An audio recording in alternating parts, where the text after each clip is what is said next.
Gempar. TNI bukan hanya pasukan perang lagi, sekarang jadi penggerak ekonomi penyelamat lingkungan.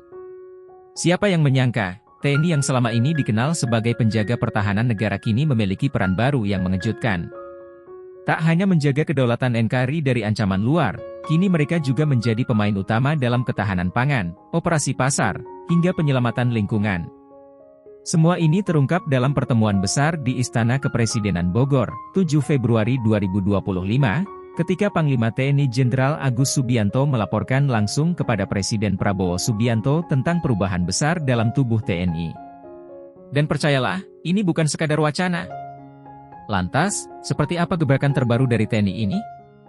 Apakah ini langkah menuju TNI masa depan? Ini bukan cerita biasa. Untuk pertama kalinya dalam sejarah, TNI membentuk satuan unit produksi di seluruh Indonesia. Kami telah membentuk satuan unit produksi dari tingkat Kompi di Kodim hingga Kodam, lapor Panglima TNI kepada Presiden Prabowo. Lantas, apa dampaknya bagi masyarakat? TNI kini ikut menjamin ketahanan pangan nasional. Lahan kosong di berbagai daerah kini mulai dikelola untuk pertanian produktif.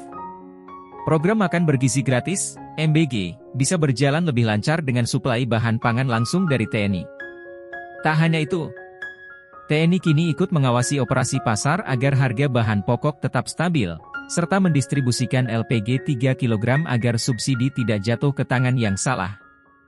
Ini adalah perubahan besar yang bisa mengubah wajah perekonomian nasional. Tapi tunggu dulu, itu belum semuanya. TNI kini bukan hanya melawan musuh di medan perang, tetapi juga di lautan. Di acara Bali Ocean Days 2025, TNI AD memperkenalkan kapal ponton pengumpul sampah pertama di Indonesia. Kapal ini bisa menyedot hingga 400 kg sampah per jam. Bisa digunakan di laut maupun sungai.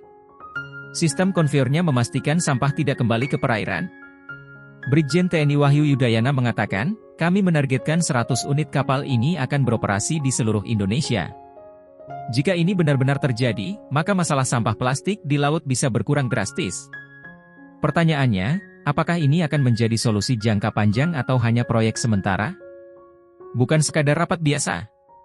Pada 7 Februari 2025, 1004 perwira tinggi TNI dari seluruh Indonesia berkumpul di Istana Kepresidenan Bogor. Dari Komandan Batalion, Dandim, hingga Danrem, semua hadir dalam pertemuan akbar yang langsung dipimpin oleh Presiden Prabowo Subianto. Lalu, apa yang sebenarnya dibahas dalam pertemuan raksasa ini? Strategi besar TNI dalam menghadapi tantangan nasional. Penguatan peran TNI dalam ketahanan pangan dan energi. Penutupan batalion teritorial yang dianggap tak lagi efektif. Peningkatan alutsista modern untuk memperkuat pertahanan negara. Jelas sudah, TNI kini sedang memasuki babak baru. Tapi apakah semua ini akan berdampak positif bagi rakyat? Ini bukan sekadar janji. Dengan dibentuknya satuan unit produksi, TNI kini punya peran nyata dalam mewujudkan program makan bergizi gratis, MBG.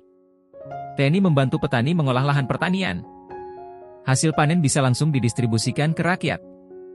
Harga bahan pokok bisa dikendalikan lebih baik.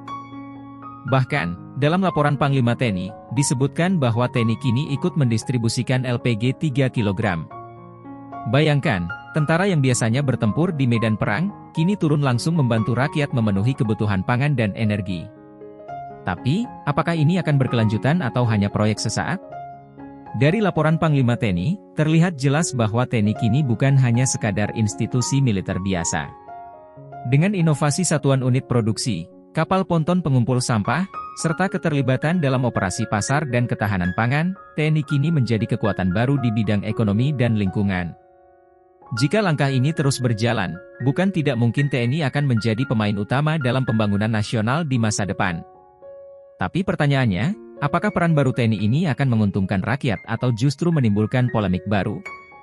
Yang pasti, dengan langkah-langkah ini, TNI tidak akan pernah sama lagi.